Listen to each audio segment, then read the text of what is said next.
Hai semua, dalam video kali ini Abang Telco ingin menunjukkan cara-cara untuk upgrade ataupun downgrade pelan Red One semasa anda. Okey, sebelum itu jangan lupa untuk like, share dan subscribe untuk menyokong channel Abang Telco. Okey guys, mari kita mulakan. Langkah pertama, akses borang Red One Customer Service. Okey, pertama sekali kita perlu akses borang online tersebut sama ada melalui QR code yang tertera pada skrin ataupun melalui link yang Abang Telco telah sediakan dalam description di bawah. Abang Telco cadangkan anda untuk isi borang dengan menggunakan handphone bagi memudahkan lagi proses. Okey, selepas anda scan QR code ataupun anda buka link yang Abang Telco telah sediakan di bawah, anda akan terus ke borang customer service yang anda boleh lihat pada skrin. Anda boleh menggunakan handphone ataupun komputer untuk mengisi borang ini dengan selengkapnya. Untuk langkah kedua, anda perlu mengenal pasti jenis permohonan anda. Okey, kita scroll sedikit ke bawah. Okey, dalam bahagian ini anda perlu nyatakan permohonan anda. Anda boleh memilih daripada 9 jenis permohonan. Permohonan pertama, General Enquiry. Ini kalau anda ada sebarang pertanyaan, kemusykilan, ada benda tak faham, tanya saja.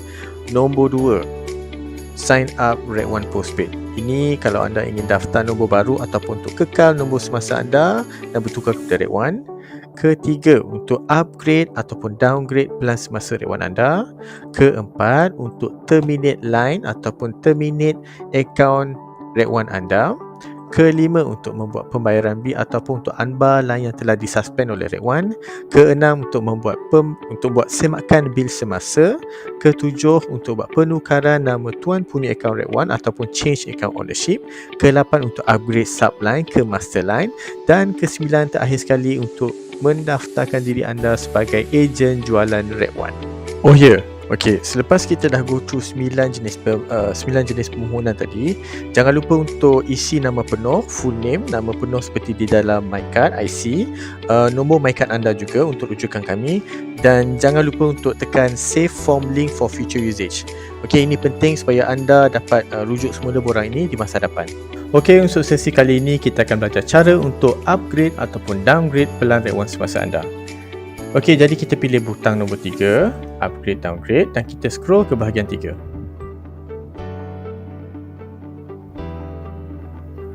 Okey, kita di bahagian 3. Pertama sekali klik process fee. Untuk membuat bayaran, anda akan dibawa ke page bill please untuk membuat bayaran secara atas talian. Anda boleh menggunakan mana-mana akaun bank yang disediakan. Dalam page pembayaran ini, pastikan anda isi nama, nombor telefon dan juga email. Jangan lupa untuk print screen juga bukti pembayaran untuk rujukan Abang Telco. Setelah selesai buat bayaran, kita akan kembali semula ke bahagian cara untuk menaik taraf ataupun menurun taraf telco anda. Okey, bahagian kedua, anda perlu mengisi nombor telefon semasa Red One yang anda ingin upgrade ataupun downgrade. Ketiga, anda pilih plan semasa Red One anda. Keempat, di bahagian change to plan, anda boleh pilih plan baru Red One yang anda ingin langgan, sama ada anda ingin upgrade ataupun downgrade. Akhir sekali, scroll ke bahagian bawah dan tekan butang submit on WhatsApp. Okey, langkah terakhir sekali, hantar borang dan tunggu pengesahan. Okey, selepas anda menghantar borang melalui WhatsApp, borang anda akan diterima oleh tim Abang Telco. Tim Abang Telco akan buat proses permohonan anda secepat mungkin. Anda juga akan dimaklumkan melalui WhatsApp apabila permohonan anda telah diluluskan. Okey, setakat itu sahaja daripada Abang Telco untuk kali ini. Jika ada sebarang pertanyaan, sila tinggalkan komen di bawah. Jangan lupa untuk like, share dan subscribe channel Abang Telco untuk lebih banyak tips yang berguna di masa depan. Semoga bertemu dengan anda lagi di video-video yang akan datang. Okey, terima kasih guys.